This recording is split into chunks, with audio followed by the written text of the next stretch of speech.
Bismillahirrahmanirrahim. Assalamualaikum warahmatullahi wabarakatuh. Salam sejahtera untuk kita semua. Selamat pagi anak-anak. Apa kabar hari ini? Semoga anak-anak selalu dalam keadaan sehat walafiat ya. Amin ya robbal alamin. Bertemu kembali hari ini bersama Ibu Kiki, Ibu Hesti, dan Pak Firdaus, yaitu Bapak dan Ibu guru kalian yang mengajar di kelas 3A, B, dan C. Walaupun dalam kondisi daring atau pembelajaran jarak jauh, namun kita harus tetap semangat belajarnya ya. Sebelum belajar dimulai, marilah kita berdoa. Anak soleh dan soleha, marilah kita mengangkat kedua tangan kita untuk membaca doa belajar. Bismillahirrahmanirrahim. Robbi zidni ilma warzuqni fahma. Ya Allah, tambahkanlah aku ilmu dan karuniakanlah aku kepahaman. Amin. Dan untuk siswa yang beragama non-muslim, silakan berdoa sesuai dengan keyakinannya masing-masing. Berdoa dimulai. Berdoa selesai. Materi kelas 3 hari ini yaitu tema 7 tentang perkembangan teknologi, subtema 2 tentang perkembangan teknologi produksi sandang, pembelajaran ke-6. Nah, anak soleh dan soleha, marilah kita belajar hari ini dengan penuh semangat ya. Adapun tujuan pembelajarannya yaitu 1. Siswa dapat menceritakan kembali informasi mengenai teknologi produksi sandang dengan memperhatikan lafal dan intonasi yang tepat. Kemudian yang kedua, siswa dapat menjelaskan perilaku yang harus dihindari agar tidak terjadi konflik dalam keberagaman. Selanjutnya yang ketiga, siswa dapat menentukan banyak simetri lipat dan simetri putar pada sebuah bangun datar dengan menggunakan benda konkret. Hari ini ada 3 pelajaran ya anak soleh dan soleha. Adapun pelajaran pertama yaitu bahasa Indonesia. Edo sangat senang karena tahu asal pakaiannya. Edo ingin belajar tentang pakaian profesi. Ikutilah kegiatan Edo dan teman-temannya. Nah, ayo membaca. Di sini ada teks bacaan pakaian profesi. Edo dan teman-temannya belajar tentang pakaian profesi. Pakaian profesi adalah pakaian yang digunakan oleh profesi tertentu. Profesi itu artinya pekerjaan ya.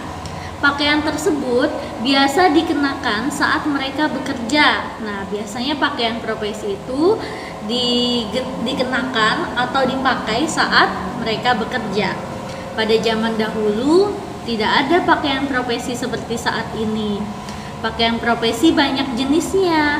Ada pakaian profesi yang dikenakan oleh dokter, tentara, dan polisi. Ada juga pakaian profesi pilot dan pengacara. Pakaian profesi dikenakan sesuai keperluan.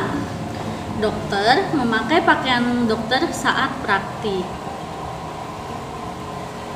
Nah, anak soleh dan soleha, di sini ada gambar pakaian profesi ya. Ada pakaian profesi guru, dokter, perawat, pramugari, pilot, polisi, bahkan pakaian anak-anak ya, seragam sekolah. Nah, Pak Polisi mengenakan seragam polisi saat bertugas. Ibu pengacara mengenakan pakaian pengacara saat bersidang. Pakaian profesi tidak dipakai setiap saat. Namun pakaian profesi itu dipakai saat bekerja. Banyak orang senang mengenakan pakaian profesi. Pakaian profesi adalah tanda pengenal suatu profesi. Orang yang mengenakan pakaian polisi adalah seorang polisi. Kita dapat membedakan pilot dengan pramugari dari pakaian yang dikenakannya. Pakaian profesi juga dapat menjadi kebanggaan orang yang memakainya. Amatilah teks pakaian profesi, kemudian jawablah pertanyaan berikut ini. Dari tadi yang sudah kita baca, kita akan menjawab pertanyaannya. Nomor 1, apa saja yang diceritakan teks? Maka jawabannya, yang diceritakan teks adalah macam-macam pakaian profesi. Kemudian nomor 2, apakah orang zaman dahulu mengenakan pakaian profesi saat bekerja? Mengapa? Jawabannya, orang zaman dahulu itu tidak mengenakan pakaian profesi saat bekerja karena pakaian zaman dahulu itu sangat terbatas dan tidak ada jenis pakaian profesi. Selanjutnya nomor 3, pakaian profesi apa yang sangat ingin kamu kenakan? Mengapa? Jawabannya, dokter, karena ketika dokter menggunakan jas putihnya terlihat berwibawa. Setiap anak-anak punya cita-cita ya, dan pakaian profesi apa yang anak-anak ingin kenakan itu pasti berbeda-beda. Kemudian nomor 4, apa kelebihan dan kekurangan memakai pakaian profesi? Maka jawabannya adalah kelebihannya mudah dikenali dan menunjukkan identitas suatu profesi. Adapun kekurangannya menggolongkan orang berdasarkan pakaian profesinya, sehingga kadang terjadi perbedaan dalam bersikap. Nomor 5, apa yang ingin kamu tanyakan tentang pakaian profesi? Tuliskan pertanyaanmu. Nah, jawabannya, mengapa perlu adanya pakaian profesi? Kenapa pakaian profesi tidak digunakan setiap saat?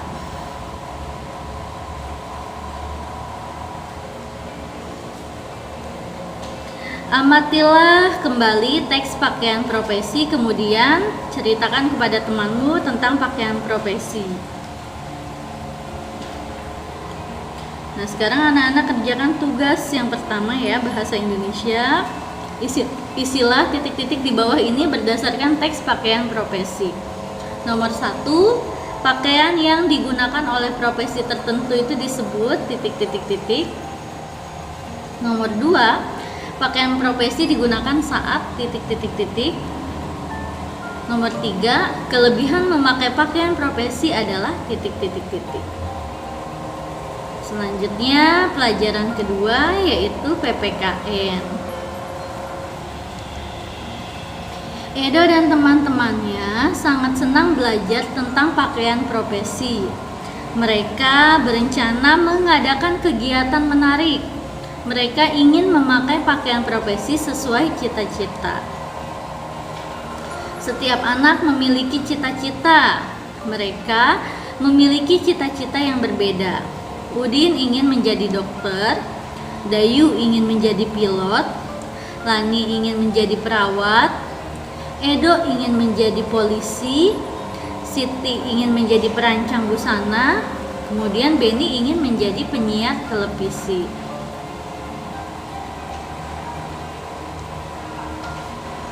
Amatilah gambar Edo dan teman-temannya, kemudian jawab pertanyaan berikut ini ya. Kita jawab bersama-sama. Nomor 1, siapa sajakah yang mengenakan pakaian profesi? Jawabannya Udin, Dayu, Lani, Edo, Siti, dan Beni. Kemudian nomor 2, apakah semua pekerjaan memiliki pakaian profesi khusus? Jelaskan. Jawabannya tidak. Pakaian profesi adalah pakaian yang digunakan oleh profesi tertentu. Pakaian profesi biasanya digunakan oleh pekerja yang memiliki hubungan dengan masyarakat. Contohnya dokter, guru, kemudian polisi, pramugari, dan pilot. Itu adalah contoh pekerjaan atau profesi yang memiliki hubungan dengan masyarakat.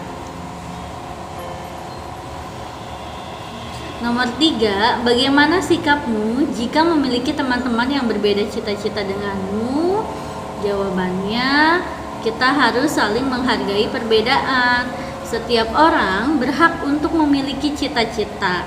Apabila teman kita memiliki cita-cita yang berbeda, maka kita tidak perlu memaksakan cita-cita.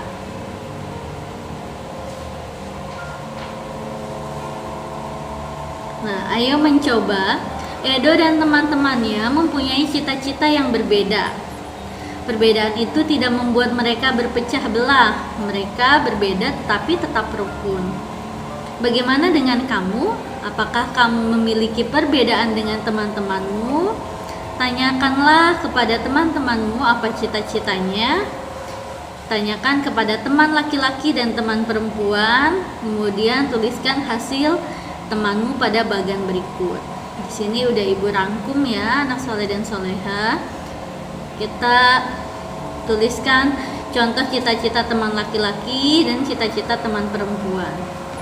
Teman laki-laki nih ada yang ingin jadi polisi, kemudian guru, pilot, pemadam kebakaran, dan arsitektur. Kemudian cita-cita teman perempuan, dokter, kemudian pramugari, guru, perawat, buruh pabrik. Nah, adapun persamaan cita-cita teman laki-laki dan cita-cita teman perempuan yaitu cita-cita ingin menjadi guru.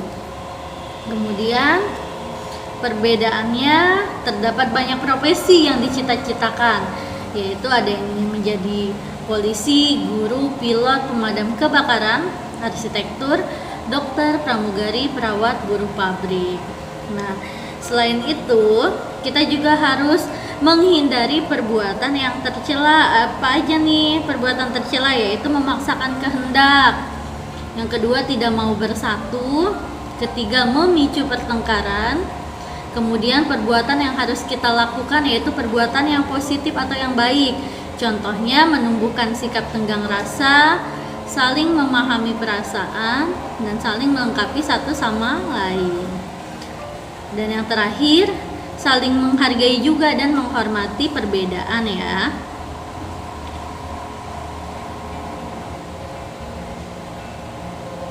Kamu sudah menuliskan perbuatan yang harus dihindari dalam keberagaman. Sekarang ceritakan maksud salah satu perbuatan yang kamu tulis.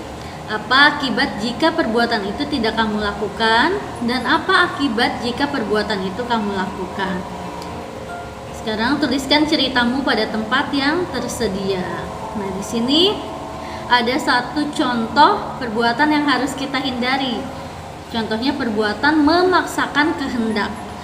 Nah, memaksakan kehendak adalah salah satu sikap yang perlu dihindari dalam keberagaman. Memaksakan kehendak berarti mendesakkan sesuatu kepada seseorang agar mau menerima keinginan.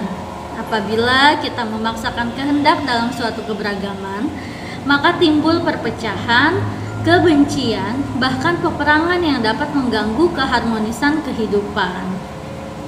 Sekarang anak-anak kerjakan tugas kedua. Jawablah pertanyaan di bawah ini dengan tepat.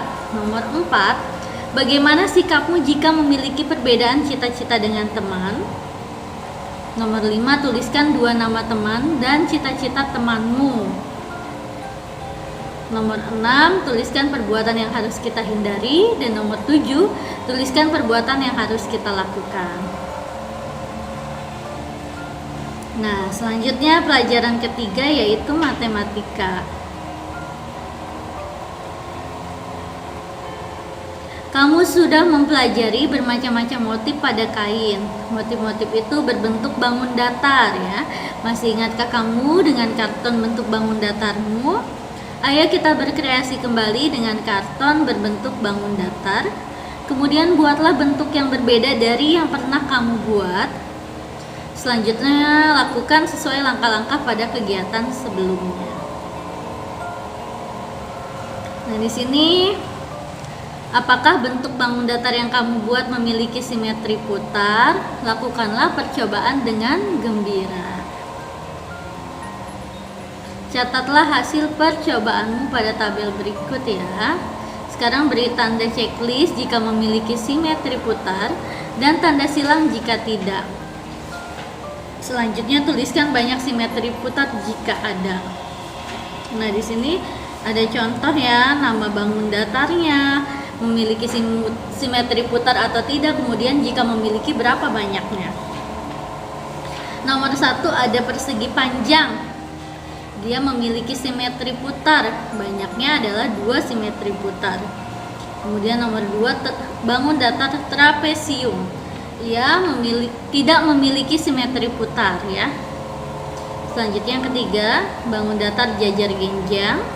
Ia memiliki simetri putar, banyaknya sama seperti persegi panjang, yaitu 2 simetri putar. Sekarang kerjakan tugas ketiga matematika.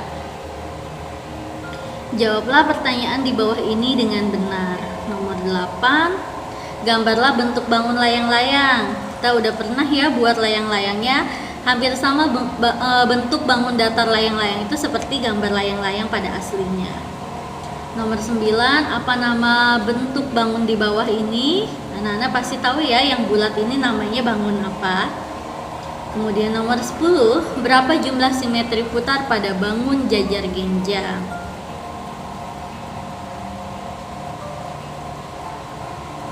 Baiklah anak-anakku semua, materi pembelajaran ke-6 hari ini telah selesai. Dengan mengucapkan kata Alhamdulillahirrabbilalamin, selesai sudah materi hari ini, yaitu subtema 2 tentang perkembangan teknologi produksi sandang. Mudah-mudahan ilmu yang didapat hari ini bisa bermanfaat dan dapat diamalkan. Amin ya robbal alamin. Terima kasih atas perhatiannya. Sampai jumpa lagi di pembelajaran selanjutnya. Wassalamualaikum warahmatullahi wabarakatuh. Salam sejahtera untuk kita semua.